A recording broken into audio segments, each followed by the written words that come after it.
কোন কথায় রেগে গিয়েছিলেন জেলেনস্কি? কখন মেজাজ হারালেন ট্রাম্প?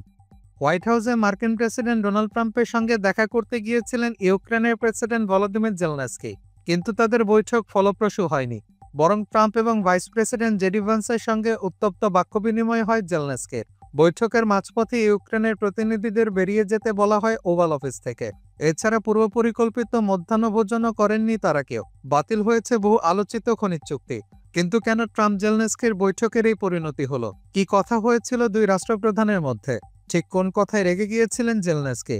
ট্রাম্প এবং জেলেনস্কির বাকবিতণ্ডা স্থায়ী হয় প্রায় 40 মিনিট। তাতে বড় ভূমিকা ছিল ভান্সেরও। মূলত তার একটি কথার উত্তর দিতে গিয়েই পরিস্থিতি উত্তপ্ত হয়ে ওঠে। তারপর সংবাদ মাধ্যমের সামনেই একে অপরকে দোষারোপ করে চলেন ট্রাম্প, ভান্স এবং জেলেনস্কি। বৈঠকের শুরুটা ভালোভাবেই হয়েছিল। জেলেনস্কি ট্রাম্প একে অপরকে অভিবাদন জানিয়েছিলেন। এরপর সংবাদ মাধ্যমের সামনে সাবেক প্রেসিডেন্ট জো বাইডেনকে কটাক্ষ করে ভান্স বলেন, 4 বছর ধরে যুক্তরাষ্ট্র একটি প্রেসিডেন্ট সংবাদ মাধ্যমের সামনে দাঁড়িয়ে ভ্লাদিমির পুতিনকে নিয়ে কড়া কড়া কথা বলে গিয়েছেন। তারপর পুতিন ইউক্রেন আক্রমণ করলেন, দেশের একটা বড় অংশ ধ্বংস করলেন। আসলে শান্তি এবং উন্নয়নের পথ হলো কূটনীতির পথ। তিনি আরো বলেন, বাইডেনের পথে হেঁটে আমরা দেখেছি। আমরা রাশিয়ার বিরুদ্ধে কড়া কড়া কথা বলে দেখেছি, কাজে কিছু করে দেখাইনি। আসলে আমেরিকা যদি কূটনীতির পথে হাঁটে, তবে আমেরিকা একটি সুন্দর দেশে পরিণত হতে পারবে। প্রেসিডেন্ট ট্রাম্প সেই চেষ্টাই করে চলেছেন। ভান্সের এই বক্তব্যের পর জেলেনস্কি বলেন, পুতিন আমাদের দেশ আক্রমণ করলেন, বড় অংশ দখল করে নিলেন। 2014 সাল থেকে এটা চলছে। শুধু বাইডেনের কথা বলছি না, ওবামা ছিলেন, তারপর ট্রাম্প ছিলেন, বাইডেন ছিলেন, এখন আবার ট্রাম্প এসেছেন। 2014 সালে কিন্তু কেউ পুতিনকে আটকাননি। উনি বিনা বাধায় আমাদের দেশ দখল করেছেন, মানুষ মেরেছেন। জেলেনস্কি আরো বলেন, 2022 পর্যন্ত ছবিটা একই ছিল। আমরা পুতিনের সঙ্গে অনেক কথা বলে দেখেছি, অনেক চুক্তি করে দেখেছি, কিন্তু তারপরও বারবার উনি যুদ্ধবিরতি লঙ্ঘন করেছেন, আমাদের দেশের মানুষদের মেরেছেন, বন্দীদের ফেরত দেননি, কোনো শর্ত মানেননি। ভান্স, এর ওপরে আপনি কোন কূটনীতির কথা বলছেন? এর মানে কি? তার এসব কথার পর থেকে শুরু হয় উত্তপ্ত বাক্য বিনিময়। ভান্স, আমি সেই কূটনীতির কথাই বলছি, যেটা আপনার দেশে ধ্বংসলীলা বন্ধ করবে। জেলেনস্কি, ঠিক, কিন্তু আপনি যদি ভান্স, মিস্টার প্রেসিডেন্ট, আপনাকে সম্মান করি, কিন্তু ওভাল অফিসে এসে আমেরিকান সংবাদ মাধ্যমের সামনে এসে এই ধরনের কথা বলে আপনি আমাদের অশ্রদ্ধা করছেন। আপনার তো আমাদের প্রেসিডেন্টকে ধন্যবাদ দেওয়া উচিত। জেলেনস্কি, আপনি যদি কখনো ইউক্রেনে যেতেন এবং সেখানকার মানুষের সমস্যাটা নিজের চোখে দেখতেন, তাহলে এই কথা বলতেন না। ভান্স, আমি দেখেছি অনেক কিছুই।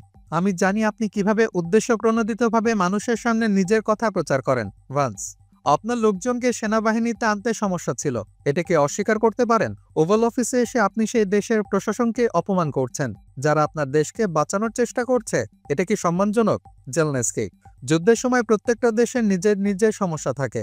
আপনারা কিছু অনুভব করছেন না, তাই সুন্দর সমাধান বলে দিতে পারছেন। ভবিষ্যতে আপনারাও এই জিনিস অনুভব করবেন। ইউক্রেন প্রেসিডেন্টের এই মন্তব্যে মেজাজ হারান ট্রাম্প। ট্রাম্প, আমরা কি অনুভব করব না করব, আপনাকে সেটা বলে দিতে হবে না। আমরা একটা সমস্যার সমাধান করতে চাইছি। আমরা কি অনুভব করব, আপনি বলবেন না সেটা। জেলেনস্কি, আমি আপনাদের সেটা বলছি না, আমি তো শুধু উত্তর দেওয়ার।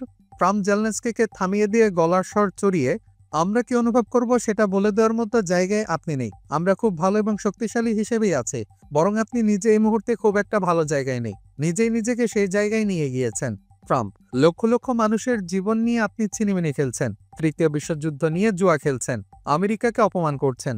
ভান্স, আপনি কি একবার আমাদের কাউকে ধন্যবাদ জানিয়েছেন? জেলেনস্কি, অনেকবার। ভান্স, না, আমি এই বৈঠকের কথা বলছি। আমেরিকা আপনার দেশকে সাহায্যের চেষ্টা করছে।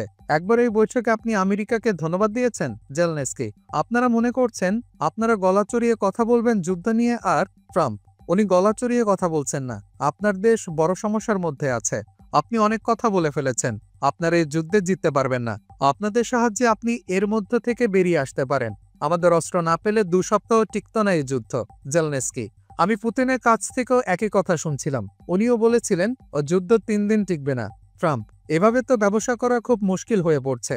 আপনার দেশে মানুষ মরছে, আপনার কাছে পর্যাপ্ত সেনা নেই, আর আপনি বলছেন আপনি যুদ্ধবিরতি চান না।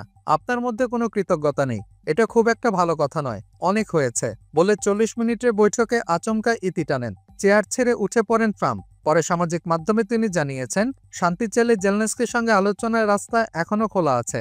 নিজের ব্যবহারের জন্য ক্ষমা চাইতে রাজি হননি জেলেনস্কি। মার্কিন সংবাদ মাধ্যমকে তিনি বলেছেন তিনি ক্ষমা চাইবেন না, তবে ট্রাম্পের সঙ্গে সম্পর্কের মেরামত সম্ভব।